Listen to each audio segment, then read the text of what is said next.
Hai, Shalom sahabat Pijar TV. Terima kasih ya sudah klik video YouTube ini. Kiranya kebenaran firman yang saudara dapatkan menerangi kehidupan saudara.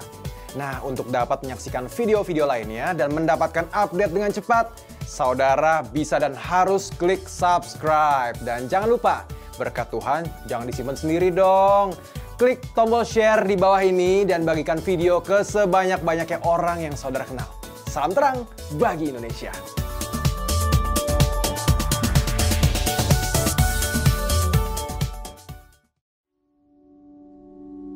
Jangan kasih titik kalau Tuhan mau kasih koma.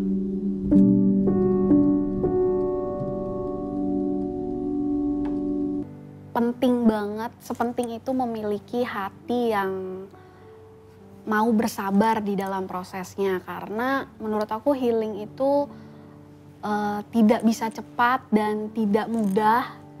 Jadi kita harus punya hati yang mau dibentuk, hati yang mau diproses, hati yang mau mengakui kelemahan, kesalahan, dosa yang kita lakukan, dan mau menyadari kalau kita butuh pertolongan.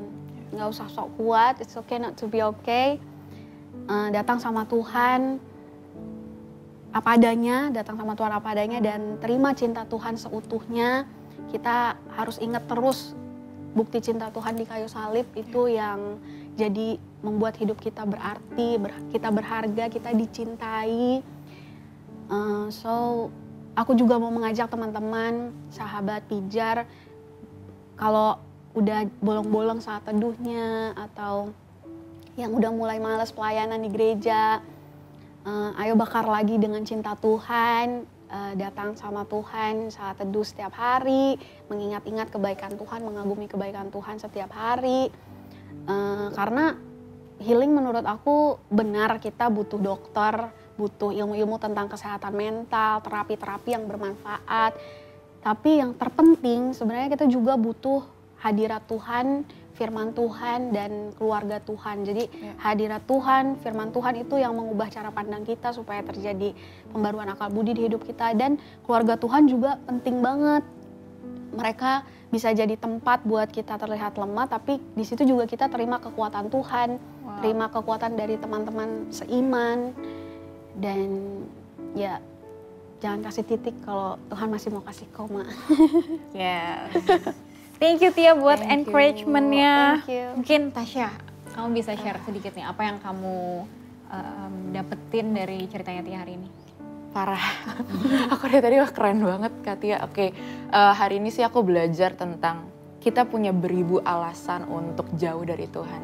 Kita punya beribu alasan lah, intinya kita punya banyak alasan untuk jauh dari Tuhan, tapi rasanya kita cuma punya satu-satunya alasan yang lebih dari cukup untuk stay sama Tuhan, karena ketika dia mati di kayu salib itu alasan yang lebih dari cukup untuk kita bisa balik ke dia, untuk kita bisa mau diproses. Dan tadi setuju Kak Tia sempat bilang kayak nggak ada semua yang instan gitu, semua pasti butuh diproses, dan di proses itu selain kita butuh Tuhan, kita juga butuh keluarga Tuhan dan firman Tuhan dan hadirat Tuhan, karena aku yakin kita nggak mungkin sejauh ini tanpa keluarga Tuhan juga. Jadi itu sih Kak Devi paling aku dapat hari ini. Yes, mantap. Oke, kalau dari aku teringat nih, tadi karena ngomongin healing ternyata nggak harus di Bali ya.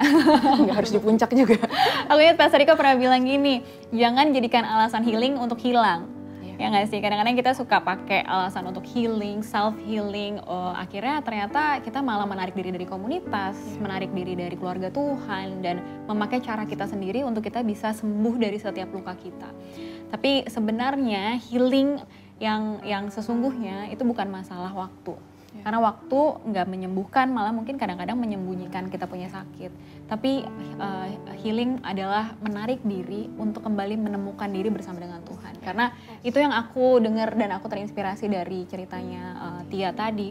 Waktu Tia menarik diri dalam titik terendahnya, di situ di saat yang sama di titik terendahnya Tia menyadari bahwa Tuhan tetap ada di titik terendah kita. Jadi Tuhan selalu ada sama kita di titik manapun gitu. Mau kita lagi ada di atas gunung, di bawah lembah, ataupun sampai lagi tiarap sekalipun, Tuhan ada, dan Tuhan membuktikan cintanya justru akan lebih kita sadari dan kita rasakan di titik-titik kelemahan kita.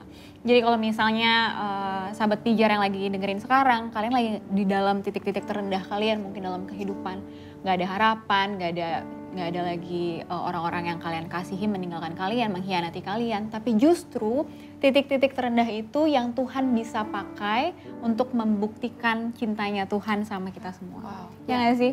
Karena kalau misalnya hal-hal yang baik, hal-hal yang kayak Tuhan menjawab doa kita sesuai dengan keinginan kita, kadang-kadang itu kita pikir jadi bukti cintanya Tuhan. Dan sedangkan ketika Tuhan gak jawab doa kita nih, misalnya kita udah doa nih, Tuhan saldoku 1.000, Tuhan kirim gimana jadi 10 juta, 100 juta gitu. Dan kalau Tuhan kasih itu Tuhan baik. Tapi ternyata enggak, Tuhan gak langsung kasih secara instan. Kadang-kadang doa-doa yang Tuhan gak jawab, doa-doa yang Tuhan bilang no, itu justru adalah bukti cintanya Tuhan dalam hidup kita. Gak selalu doa-doa yang dijawab sesuai dengan keinginan kita itu adalah bukti cintanya Tuhan. Kadang bukti cintanya Tuhan adalah hal-hal yang dibungkus sama hal-hal yang gak enak. Dibungkus sama masalah, dibungkus sama pengkhianatan. Tapi di situ kita bisa lihat bahwa Tuhan sebenarnya lagi mau proteksi kita untuk sesuatu hal yang lebih besar lagi, berkat yang lebih besar lagi. Untuk ngasih tahu bahwa I love you gitu. Dan aku rasa itu adalah love language-nya Tuhan yang seringkali kita nggak sadarin gitu. Kita cuman mengharapkan love language-nya itu adalah hal-hal yang kayak mengenakan kita, membuat kita nyaman. Tapi justru hal-hal yang membuat kita mungkin merasa terpuruk. Tapi itu adalah love language-nya Tuhan, karena Tuhan juga bilang di saat kamu terpuruk tuh aku ada dan aku nggak akan ninggalin, dan aku akan angkat kamu, aku akan bareng-bareng jalan sama kamu. Dan lihatlah, Tuhan setia, Tuhan sayang sama kita, dia setia sama janjinya, dia nggak pernah ingkari janjinya. Kita bisa lihat dia ada di sini dan kita semua ada di sini.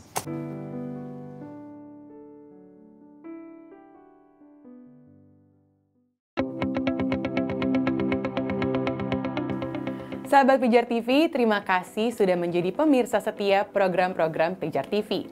Kami sungguh rindu agar saudara bukan saja diberkati dengan menyaksikan program-program ini, tetapi juga dapat berinteraksi dengan kami untuk berdiskusi dan bahkan didoakan melalui WhatsApp dan telepon yang tertera di layar kaca ini.